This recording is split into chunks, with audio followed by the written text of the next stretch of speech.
Great morning, I'm Dr. Richard Custodio of First Vita Plus. Isa po akong medical doctor na lumaki na po dito sa Maynila. Ako po ay nag-aral sa Ateneo, tapos dumiretso ako ng UERM for Medicine, tapos nagtapos naman ng internship training sa Philippine General Hospital. Sumali po ako ng First Vita Plus 2005. So 15 years na po ako dito at wini-welcome ko po kayo ngayon sa First Vita Plus. Pag-usapan naman natin ang tungkol sa kalusugan. Marami na ngayong mga tao, kulang-kulang ang sustansya dahil ang hilig kainin yung mga halos walang kwentang mga pagkain. No, subukan nyo magpa-children's party. Ito ang ihanda natin. Diba? Enjoy yung mga bata pag ito yung mga nakahanda. Okay, subukan nyo naman, children's party, puro gulay. Diba? Good luck sa atin. Bakit? Pahirapan talaga ngayon pagdating sa gulay, nakakainin ng mga bata. In fact, hindi lang ata mga bata kahit mga ka-age natin. So, ang goal natin is ibalik ang tao sa gulay. Kasi pag nakuha ng katawan, ang tamang sustansya, katawan pa lang kayang lumaban sa iba't ibang sakit. Kasi meron tayong immune system na lumalakas. So, ang isa sa stress ko ngayon para maging healthy is to boost our immune system. Dito papasok ang First Vita Plus. No? First Vita Plus is the first Filipino vegetable drink. At ang laman niyan, etong 5 Filipino herbs or vegetables. No?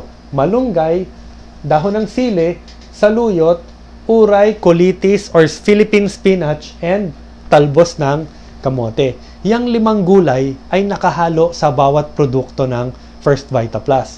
So, titimplahin, ang bilis ihanda, ang sarap sa panlasa, kaya pag ang anak mo ayaw maggulay, nagustuhan nito, di problem solved na tayo. Basta ang importante, mabalik natin ang mga tao sa masusustansyang gulay.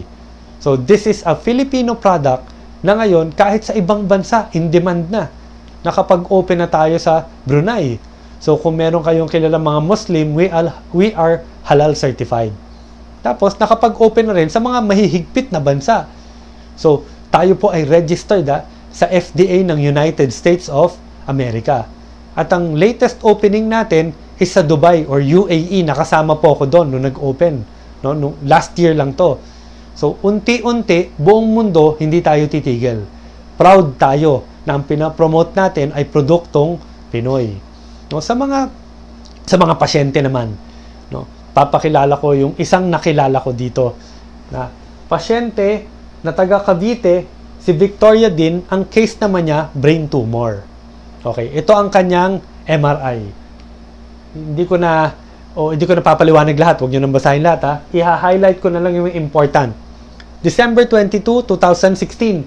Ang size ng tumor is 1.2, 2.5, and 1.6 cm.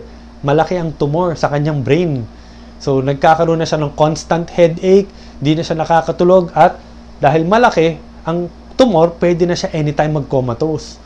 So, ang solusyon is immediate surgery na siya. Ang problema, napakalaki ang budget. So, nag-opt muna siya, mag-try ng First Vita Plus habang ginagawa ng paraan yung budget. So, 6 months, uminom siya ng First Vita Plus. And after 6 months, ito yung second MRI.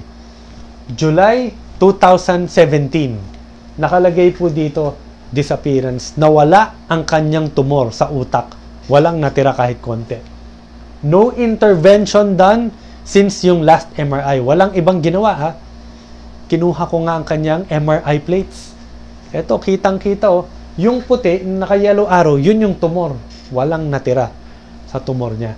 Kaya ako po, as a doctor, nakikita ko talaga yung halaga ng nutrisyon na nagpapalakas ng katawan, yung katawan nakakalaban sa iba't ibang sakit kahit malubha. No? Sinabi na nga to ng unang doktor si Hippocrates, let your food be your medicine and your medicine be your food. Alam nyo yung mga gamot, habang iniinom mo, pero ang mga pagkain na kinakain mo walang kwenta, hindi tama. Nasasayang lang yung gamot. Bakit? Ang katawan mo mahina pa rin, hindi ka pa rin healthy. No? Pero pag kinain mo ang tama, mga masusustansya, lalakas ang katawan ngayon. Baka magkaroon ng time, yung iniinom mong gamot, hindi mo na kailangan inumin. Dahil katawan mo, nakaka-recover na on its own. Ang pinaka-sentro sa ating kalusugan, nutrition. Kaya as a doctor, magpo-promote ako ng First Vita Plus, hindi na rin po ako titigil dito. So, kung may tanong pa kayo, pwede nyong itanong doon sa nag-share ng video. Siya po ay team leader natin at tayo po ay magkagrupo dito. So, any more questions regarding the product, andito po kami willing to assist. Once again, this is Dr. Richard Custodio. Welcome po sa First Vita Plus.